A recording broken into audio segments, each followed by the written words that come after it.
Well, last night was Friday, and I didn't do Shabbat Shalom with anybody. I missed doing Shabbat Shalom with my friend Lev, and I missed those guys. But hey, some zany times.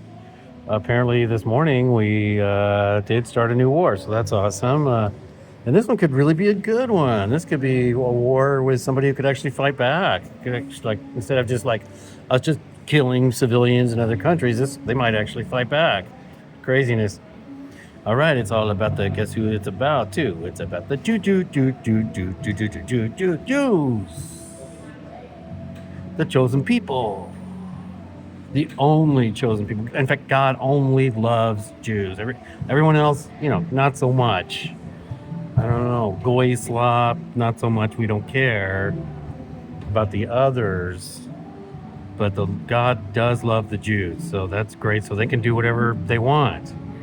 Because they're the only ones that were chosen, apparently.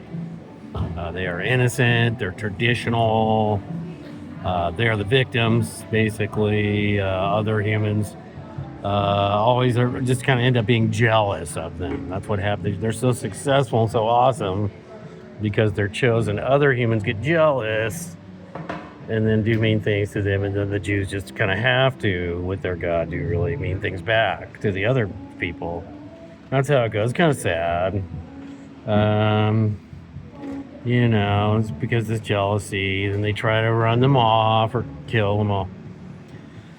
But, I guess that's a trade-off. Loved by God, the only one loved by God, means probably you're going to be hated by others. I don't know. It could be a trade-off there. Which leads us to the Holocaust, wherein evil capitalists in Germany and Italy and other countries in Europe tried to actually kill, enslave, and run off all the Jews. They actually did that. It's a Holocaust. It happened. But now, after that, the Jews get the ultimate. They are the victims. There's nothing that happened to the Armenians, nothing that happened to any other race, any other ethnic group. No other ethnic group has enslaved another ethnic group. That never happened before. The Holocaust was this new and unique evil thing that happened to just Jews. That was done by Germans, Nazis, right? White supremacists. So that happened. It was sad, and now they can't have peace with their neighbors ever, or harmony, or kind of just live within limits. They can't do that anymore because they're special. They're chosen. So that's what's got to happen. They can't get along with others. And now we, as the chosen people, they don't need to be nice to locals. Locals are less than human. They're not the chosen people. Even though many of the locals are the real Jews, old real Jews, really Semitic people, more Semitic than the Ashkenazi. There's real Christians there. There's old school people that have been there for a long time. Even some atheists. Who knew? They're all there, but they're apparently less than human. They're fit to be tortured, killed, enslaved, run off. You have to make a wall against them. You have to make a big apartheid wall against the locals there. You can't just live with the locals. Once you come back from Europe to your homeland, you have to start building walls. Can't not build walls and torture locals. Can't stop doing those two things, unfortunately. And it's cool too. You get new names when you move down there. So, like, in Europe, you're Benzion Milikowski. That's your name, Milikowski. Then you move down to Palestine. Suddenly, your name is Netanyahu. Change your name, Netanyahu. Boom, go on a killing spree. Awesome.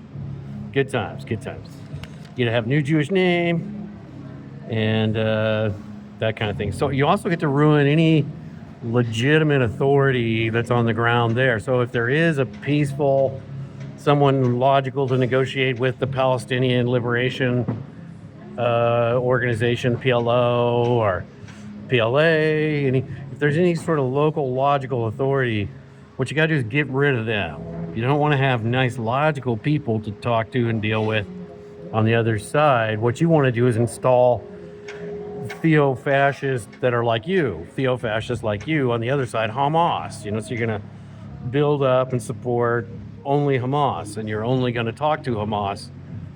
You're never going to talk to any other more moderate representatives of the Palestinian people, because that doesn't fit your agenda, which is to war and destroy everything. The Greater Israel Project, right? You can't do that if there's logical people on the ground to talk to.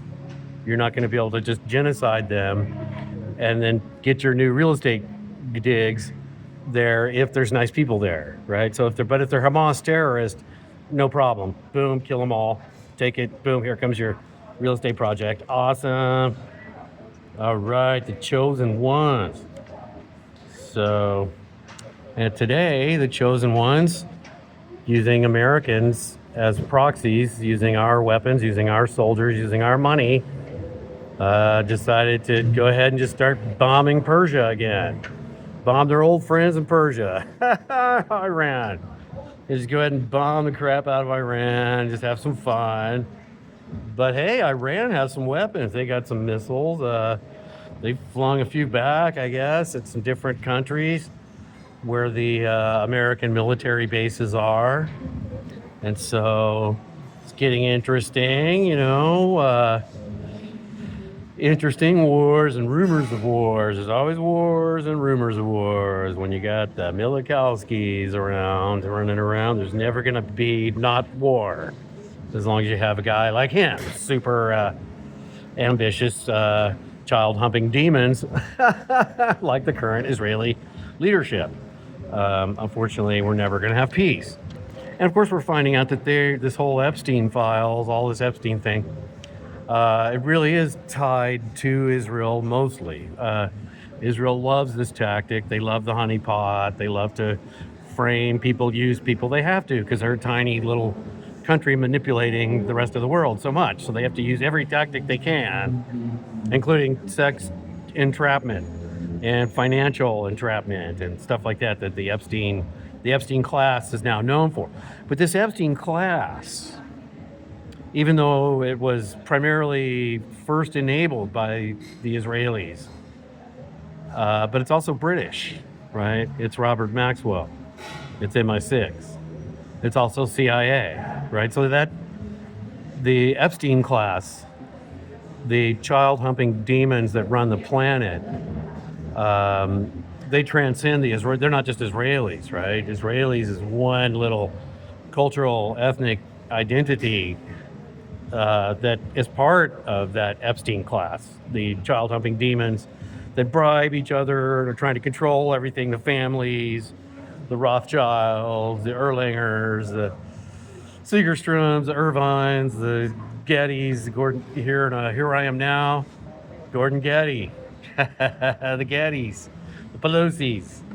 So the people like that, in control, they're incompetent mostly. A lot of times they've insulated themselves so much with the success, they can no longer just sort of function as normal humans. They're not able to really relate to normal humans. They have to exploit everybody, exploit things in order to keep their lifestyle going, their very lavish lifestyle. But it's not supported by the things that they've gained or things that they're done or some sort of trade surplus. Imagine having success based on a trade surplus, based on a product that you had created that was good and the world liked. And you just sold a lot of that product, and that's how you became successful. Imagine that kind of success. Instead of like bribing people by, kidnapping kids and murdering them and stuff like that, making sacrifices to Baal and stuff like that to gain more power and stuff like that. Are they all in the cult of Baal? Mostly are these Jews now? They're not real Jews, right? They're like the cult, they're kind of like Talmudic Jews, right? They're not Torah Jews. Real kind of the Judeo-Christian, you're thinking of simple people that Jehovah, based on the Torah. Those people seem to have a little more morals. I relate to that a little better. I like the Torah Jews. Don't get along so well with the Talmud people. And the people, there's another word I'm forgetting. It's a cult that they all like to use, this number numbers and cults and symbols and satanic things that they're into. Actually, the Star of David is actually a satanic symbol, unfortunately. So, and a lot of the Christians, unfortunately, were converted into Christian Zionism. Past this guy named Schofield, the Schofield guy, the Schofield Bible. A lot of them have been converted too. And then Islam, a lot of Islam has been undermined and subverted, not by the Jews, not by the Zoroastrians or anything like that, but just kind of like, that's the way it happens when you're under attack.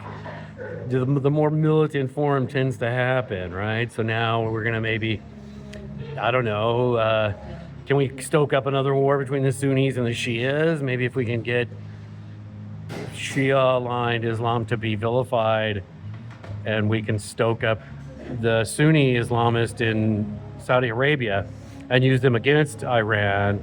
That might be really cool. So then we can now the Islamic world is divided against Sunni against Shia, and the Christians, of course, aren't many of them are not real Christians anymore. Most of them are these Schofield Bible post-Zionist Christians. They don't know. They don't have any kind of thing to do with John the Baptist. John the Baptist in Jordan, baptizing people and saying, you can worship God with no money.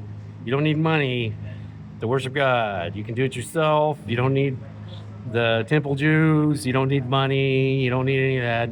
You can come down here and talk to God right by the river. You can be baptized yourself with the Holy Spirit of love yourself. That's John the Baptist. He was a real Christian. Probably most of the people following Paul in Rome after that, no longer real Christians, unfortunately. That's sad. So, yeah, this Zionist Greater Israel Project is bringing out the worst of everybody right now. It might lead to World War III. We always keep talking, like, World War III! It's always a big speculation. Like nuclear weapons are going to start flying. Maybe the nuclear weapons will never fly, but the humans will just kind of continue to degrade their environment, enslave each other, and torture and enslave each other in these weird low-level ways without ever having a big nuclear exchange. A nuclear exchange doesn't benefit anybody. It doesn't benefit the elites. It doesn't benefit anybody. So I'm not looking for a nuclear exchange, but I am looking for more war and more, entrapment, more control, more debt, more tariffs, more financial, economic warfare, more just warfare. As scarcity kicks in, we're going to be running into some economic hard times because who's making anything? Who's selling anything?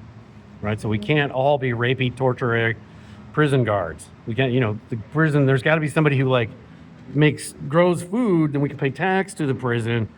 If we're all prison guards, then it's falling apart, right? If everybody's a soldier and a prison guard and we're just kind of torturing each other, we're not really making it as humans, as a species, are we?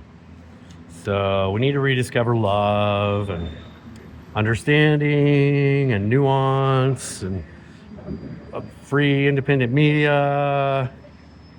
We need all those things because today we're on the precipice of another horrible future. We really are. All right. Good times. I love you. Whatever happens, I hope the best for you, all of you.